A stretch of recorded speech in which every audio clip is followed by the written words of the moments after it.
ဦးဇင်းတို့လူငယ်လေးတယောက်မေးတယ်လေသူက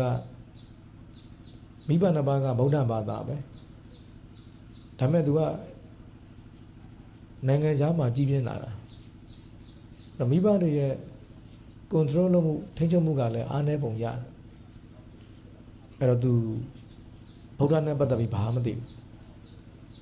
အဲ့တော့ဘာဖြစ်လို့ဘုရားကို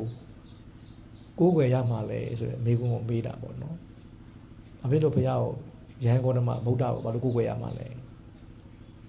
ဆိုတော့အဲ့လိုမျိုးမေးခွန်းတွေမေးတယ်ပေါ့ဆိုတော့ကိုးကွယ်တယ်ဆိုတာတခြားဘာသာတွေကိုးကွယ်ပုံနဲ့ဗုဒ္ဓဘာသာကိုးကွယ်ပုံမတူဘူးလေတခြားဘာသာမှာကိုးကွယ်တယ်ဆိုတာက God လို့ခေါ်တယ်ဖန်ဆင်းရှင်ဘုရားသခင်ကိုကိုးကွယ်တာပြီးတော့ဘယ်လိုပုံစံနဲ့ကိုးကွယ်တယ်လဲဆိုတော့အရာရာကိုဘုရားသခင်တာဝန်ယူတယ်ဆိုတဲ့ပုံစံမျိုးနဲ့ကိုးကွယ်တာ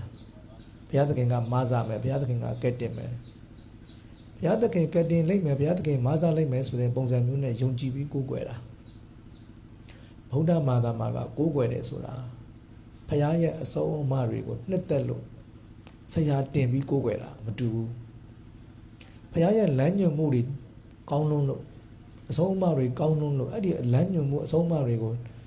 နှစ်သက်သဘောကျလို့ဒါဘုရားဆရာပဲဆိုပြီးတော့နော်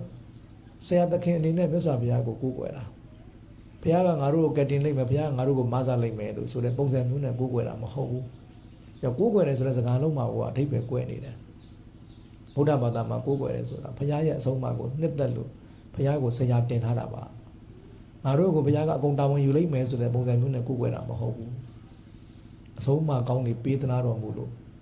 လမ်းညွှန်မှုတွေပေးတော်မူလို့ဘုရားကိုကျေးဇူးတင်တယ်ဆရာတင်တယ်ဒါကြောင့်ဦးဇင်းတို့ဘုရားကိုသုံးတဲ့စကားတစ်ခုရှိတယ်တတ္ထာလို့ခေါ်တယ်ပါဠိလိုတတ္ထာဆိုတာဆရာလို့ပြောတာဘုရားကဆရာပဲဘာဖြစ်လို့လဲဆိုလမ်းညွှန်မှုတွေဆုံးမမှုတွေပေးလို့လေအဲ့ဒါအရေးကြီးဆုံးပဲ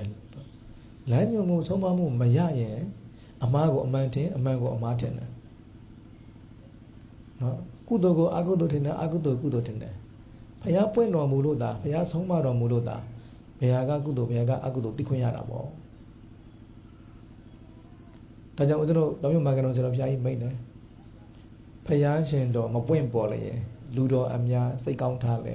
ဤကားကုသိုလ်အကုသိုလ်နဲ့ထိုးထိုးမမဝမတိရများလာဖြစ်တွေလူတွေဘလောက်ပဲစိတ်ကောင်းရှိပါစေတဲ့အကုသိုလ်ကိုကုသိုလ်ထင်ကုသိုလ်ကိုအကုသိုလ်ထင်ပြီးတော့နော်အပေတွေကျသွားနိုင်တယ်သာသနာမထွန်းကားတဲ့အချိန်မှာ